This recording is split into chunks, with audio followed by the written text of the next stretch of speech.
All of you know his series Nyxia. He's also published. He's published 12 books in total. He has too many awards to list. He's been on the New York Times Bestseller list multiple times. So please give him a warm welcome. We are undivided.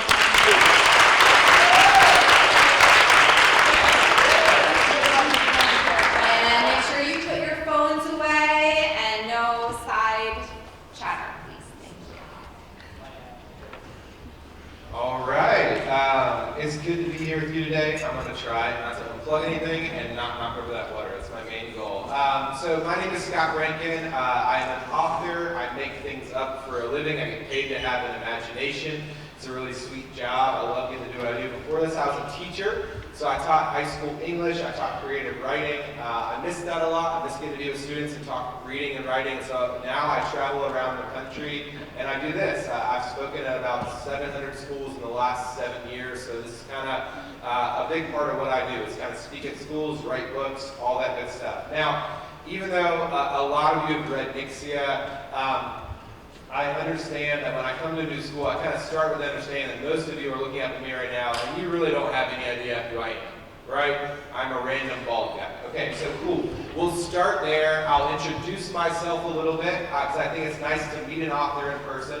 And then the real thing that I think most people will want to know is, will I like your stories? And so you've already tasted a little bit of Nyxia. I'll highlight a few other series, and then we'll have time at the end for questions. So if there's anything you want to know more about, I would just ask that you hang on to that until the end, just so we avoid that one student who always has their hand up for 23 minutes and we're watching your elbow fall off. Let's just kind of hang on to questions.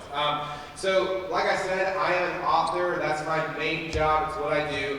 My other main job is that I am a dad. So I've got 3 kiddos. My oldest one is Henry. He just started kindergarten. He's kind of my rule follower. He found out that I talk about him when I come into schools. He's like, well, what do you tell people? And I was like, well, what do you want me to tell them? And he went to his room for an hour and thought about it.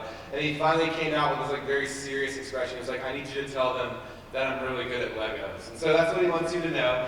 He's really good at Legos. And like I said, he's the rule follower. That middle child, I don't know what role you play in your family, but he is the dangerous one in my family. He's the one who's slowly shaving years off of my life expectancy. And no story exemplified this better than over Christmas break, we went viral.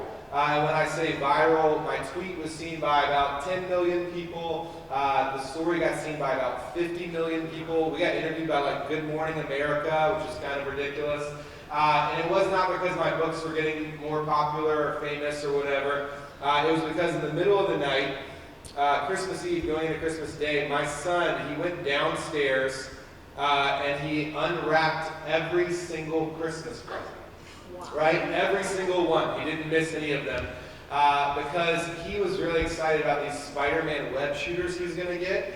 And so he unwrapped them all. He found the web shooters, and what woke us up is he came back upstairs and he said, Dad, where are the scissors? Which it's terrifying to hear at the middle of the night, but it's also you think you're still dreaming. You're like, who's requesting scissors? This is weird. And so, this is amazing. There's a water bottle slowly rolling. Wow, they made it 9 rows. That's pretty cool. So in the middle of the night, and he gave us that sense of he gave me a good story to tell. He's someone who is always keeping us on our toes. We will watch him more closely next Christmas, that's for sure. Now, the third one, that's my baby girl, Scotty. She is what we refer to right now as a Sour Patch Kid. So if you've ever seen the commercials, first they're sour, then they're sweet, right? And this happens all the time, but the best example, the other night, I was wrestling with the boys, and anytime that we do anything, she wants to be involved. She's excited. So she came up to me and she goes, me wrestle. And I was like, okay, cool. It was already it was like a caveman coming at me. It was kind of aggressive. I was like, all right, you can wrestle with me. And so she smiled at me just like that. She looked at me right in the eye, and then she headbutted me in the face. And when I say, I grew up with 2 brothers. I grew up playing a lot of sports. I have been hit hard before. I have never been hit that hard in my life. It was like a linebacker came down the middle. And so I'm on the ground. She comes over and gives me a hug and says, hug for Dad. Feel better. And then just leaves the room. while I'm dealing with concussion symptoms. So these are my kids though. I love them. Most of my life is basically writing stories and then trying to keep them from jumping off of things that are way too high. But that's most of my days. I am also a husband. This is my wife, Katie. She's a big part of why I get to do what I do. She's a wonderful person. My favorite story about her, it kind of highlights life as an author. We were walking around a grocery store, and a 4-year-old started following us, which is not normal. If you have not been to your local grocery store, they don't send out 4-year-olds to trail you for the frozen foods. And so for a while, we're like, hey, like, do you need help? Like, where are your parents? Like, what's going on? And she finally got the boldness. She goes, hey, I want an autograph. And I was like, cool, like local author, being recognized in public. You love to see it. She looked right past me and goes, no, I want her autograph. And I was like, that's not embarrassing at all. And it turned out my wife, she thought my wife was Jasmine from Aladdin. And I guess if you spot Jasmine buying 2% milk, like you go in for a signature, I don't know. So my wife signed some eggs. It was great. I am also a dog dad. This is my girl Luna. I end with her because she is a big part of my writing life. When she, like whenever writer's block hits, whenever things get stuck and are not flowing, my very first like kind of goal is I go outside with her, I take her on a long walk, we breathe in the fresh air, and moving my body a little bit almost always gets me the answer to that next chapter, that next story. She has helped me solve many, many books. So that's me, that's my family, and then these are my stories, right? So you might recognize Nyxia, you might not recognize the other ones, that's totally cool. I'm going to highlight one thing on this slide real quick. So first,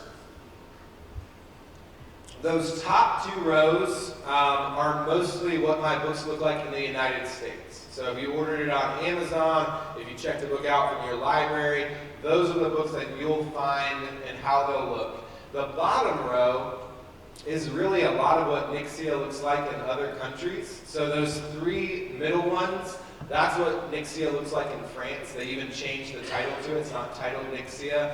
On the far left, and then that second to the right, that's what it looks like in the UK and the Czech Republic. On the far right is what it looks like in Turkey. So I just think that's fun to think about. A book that you read here in New York is a book that some student in Netherlands and some student in Australia was also reading at the same time. And I love the universality of that. It's kind of cool to think about. The 2 at the end. Say again? The 2 at the end on that bottom row. The 2 on the end, I know it frustrates me that I did not put them correctly with the one that's over to the far right. That's what they look like in the UK and the Czech Republic. Yeah. So let me highlight 2 things. It sounds like a lot of people have read Nyxia. I'd like to highlight this. I did it with the first group that I talked to today. It's a completed series. So if you liked that first book, I like to remind people book 2 is out in the world. I will get a lot of readers who like ask me when it's coming out, and I'm like, in 2018, like it's been out for a long time. So book 2 is available, book 3 is available. If that's a series you enjoy, just know that you can kind of keep going on in that world. And that's like the conclusion of the trilogy. But as popular as Nyxia has been, it gets taught in schools, it's sold hundreds of thousands of copies, it's been translated into 8 different languages. It's been pretty popular, but Door in the Dark is slowly catching it. So Door in the Dark hit the New York Times bestseller list. In fact, it's actually currently on the New York Times bestseller list right now. It popped back on with the release of my new book. And I think what makes it so well loved is it's a really simple story. It follows 6 wizards who are heading home for winter break, right? School is out, they're going home, but instead of heading to like a bus loop to catch a bus, instead of heading to the parking lot to drive themselves home, they go to the portal room on their campus. And the portal room, they light a candle, they take a seat, and what is supposed to happen, what has happened hundreds of times without fail, is that they light that candle, they take a seat, the spell goes off, and they all get teleported back to their individual neighborhoods, safe and sound, no problem. But on this day, a fight breaks out. An argument has kind of been bubbling to the surface. And in the middle of that chaos, right? Raised voices, people shouting, casting spells, punches being thrown. In the middle of that chaos, the spell still goes off. And instead of teleporting them out safely to their neighborhoods, all of them get teleported to the middle of nowhere, the wilderness, and one of them is dead on arrival. And they got to figure out what happened. Did you see something? Are you lying about what you saw? And now the 5 survivors have to figure out, A, how are we going to get home? We have almost no food, almost no magic. What are we going to do? And then B, do I trust any of these people here to get me home because one of them might have been involved in whatever happened in that portal room? And so it's kind of murder mystery. It's got a little bit of thriller. For those of you who like a little bit of horror, it's got a little bit of horror in there, all wrapped up in a fantasy story. And the good news is I've been pitching this for like 10 months. I've been traveling around visiting schools, and I've had to apologize because book 2 is not out. But now book 2 is out. It came out last week. It's available for you. And then I get to show you this. Book 3 is also on the way. So A Burning in the Bones, I've already written it. It's already edited. It will come out next February. So again, a completed series, a completed trilogy, ready and waiting for you to read, right? So that's me. That's my stories. You can ask about specific books. You can ask about life as a writer, anything at all. Let's go ahead and open it up to what you want to know more about. First hand's right there. Yeah? Which UNC did you go to? I went to the UNC, University of North Carolina at Chapel Hill. Yeah. Tar Heels. Yeah. Other questions? Yes. Yeah, right there.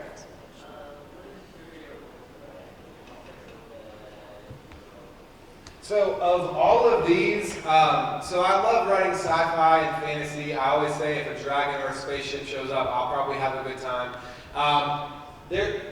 Literally, there's not a book up there that I did not enjoy writing. I mean, Nyxia Unleashed tested the limits of that because I had to rewrite the whole thing. But I will shout out A Whisper in the Walls. I shared this with the first group.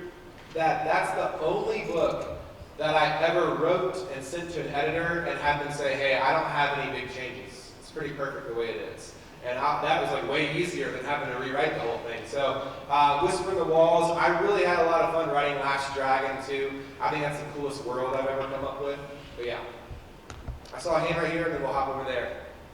So for Nyxia Unleashed, Yes. how many editors did you have look at it? Was it just one or more than one? Yeah, so the question was, for Nyxia Unleashed, did I just have one editor look at it? Is it more than one? And so when you work with a publisher, you're going to have an editor, and the editor we think of as like the person who changes commas and stuff. The main editor is like your advocate in-house. They're the one who like pushes your book into the market. They are like a point person for you at the publisher. So I had that editor working with me. And then I had probably 3 copy editors who come in and do all the sentences and like commas and change this and change that. So it is this process where you have a team of people who are looking at your book, working on it, changing it, all that good stuff. And yet you still had to rewrite the whole thing. And yet I had to rewrite the whole thing. Yeah, absolutely. I saw this hand over here first and we'll hop back here. Why did you decide to become an author? You gotta be a little louder for me. Why did you decide to become an author? Yeah, great question. So why become an author? Like, why put yourself through all of this? So a couple things. So first, I think that I just really love it. I love to write stories. I love the act of creation. If you think about what writing is, I'll show you. I keep all my story ideas in the reminder section of my iPhone, which is not really what that's for at all. But I'll try to show it so everyone can see it. So this is that section, right? And what I can do is I can scroll, and I can scroll, and I can scroll, and I can scroll, and I can scroll. And every one of those could be a story idea, right? So to me, what's cool is this idea that's only in my head, right? And then I work on it, I write a story, I come up with all the characters, and then that idea that was only in my head becomes a book. And when you pull that off the shelf, that idea that only existed here is now in your head too. That's like magic. That's cool. And so I think that part of being a writer is really great. I'll also reference the fact that I'm pretty shy, like I said, and if you're not going to talk to thousands of people, at this point my books have sold close to 1 million copies. That's me getting to say a little bit of what I want to say to a lot of the world, right? Yeah, what's your question? What was your favorite character that you wrote? My favorite character to write about? So those of you who who read Nyxia, I kind of highlighted this in the first group, but I love a character who changes. So having a character that you really don't like in book 1, but I make you like cry over them in book 3, I love that. I'm also always here for the side characters who bring humor to the page. So I really like Katsu, I really like Azima. I think those are characters who are really interesting. Nyxia is an ensemble book. So I had to work a lot on all the characters and making each character feel like they are the hero of their own story too. That's a big part of it. Yeah. Great question. In the green, in the back, yeah.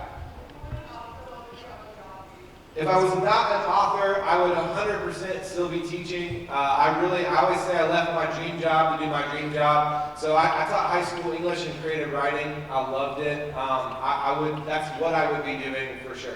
Yeah. In the red, yes. How do you get the creative mindset?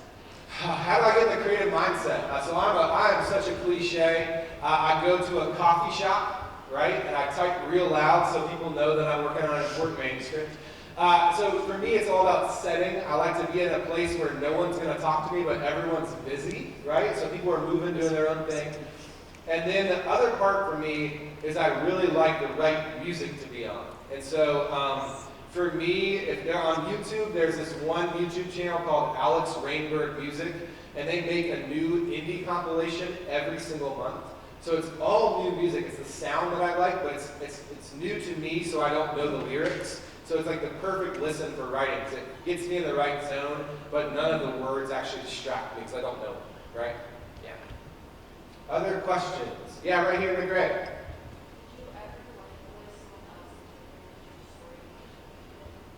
Would I ever trust someone else to finish my story? Was that the question?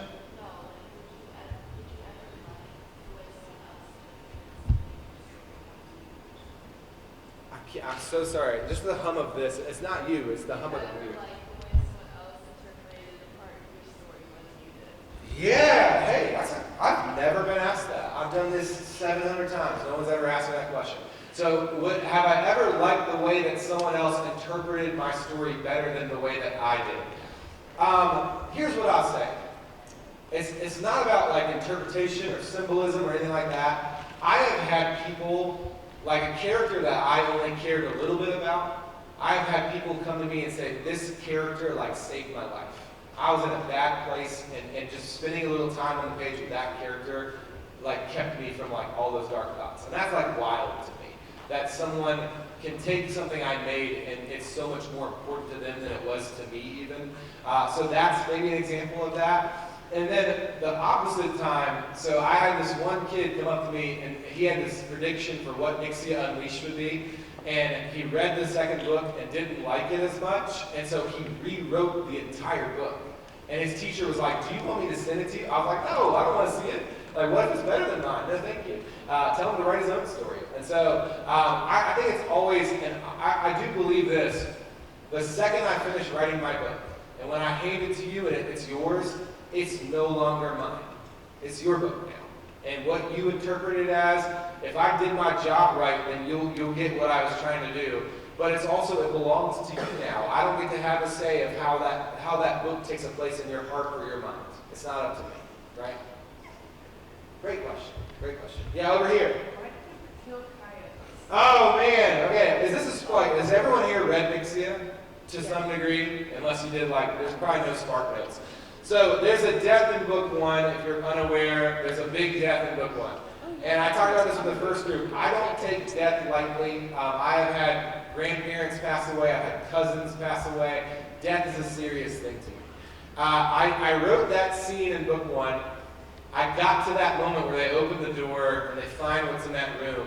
And I went, oh, no. Oh, man. And I figured out logically what would happen. And if I had pulled my punch there and not let it happen, it's like plot armor. It's like the characters are protected unnaturally. And so I got to that moment. I realized what was going to happen. I told the first group, I literally cried by myself in a coffee shop, which is super normal. People love that. So I'm sitting there dropping tears into my latte, writing that scene by myself. And then 2 years later, I have not gone a 4-day stretch since 2017 without getting an email about that character's death. Really. And so it resonates with a lot of people, and I feel like the reason for that is because it was the right choice. Robin Hobb says she doesn't kill her characters make mistakes, and I believe that. You're looking at me like, that I still blame you, but that's fine. Well, okay, so think about it though. She goes in this room, there's a person there who is desperate to get their hands on Nyxia, and they can sense Nyxia. So do you grab the smallest piece of Nyxia around someone's wrist, or do you grab the biggest piece of Nyxia around someone's neck? It will be the neck. So it was just the right choice. Yeah, great question. Just turn it into the Any other questions? I got you in the gray, yeah.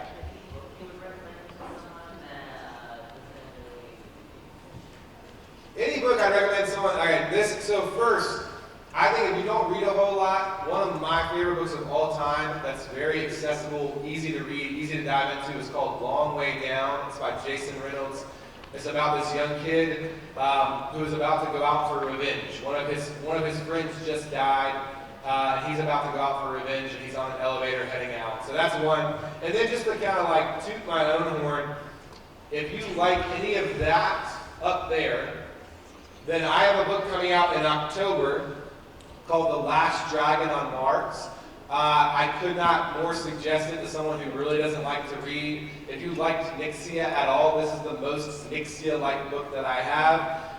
But yeah, it's set in a world where every moon and every planet and every star has a dragon avatar that represents it. And to explore space, we have to work with these dragons to kind of expand our reach into the solar system. So it's kind of a little bit of sci-fi, a little bit of fantasy, written really tight, really fast, lots of action, lots of plot twists. That one comes out in October. So the thing Yes. I'm in the small group. We can talk about that. Okay, perfect. All right, any other questions? I got like one more hand over here. I'll take one more question, and then we forgot to give away books. So I'll have to do that. I forgot to bring them with us. So we'll get whoever wins them that prize. Yeah, over here.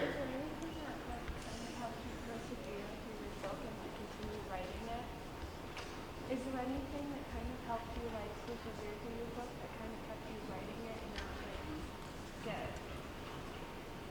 Have you ever heard of art block? Like Yeah. Oh yeah. So writer's block, perseverance. How do you keep going? Is that the question, basically? Oh yeah.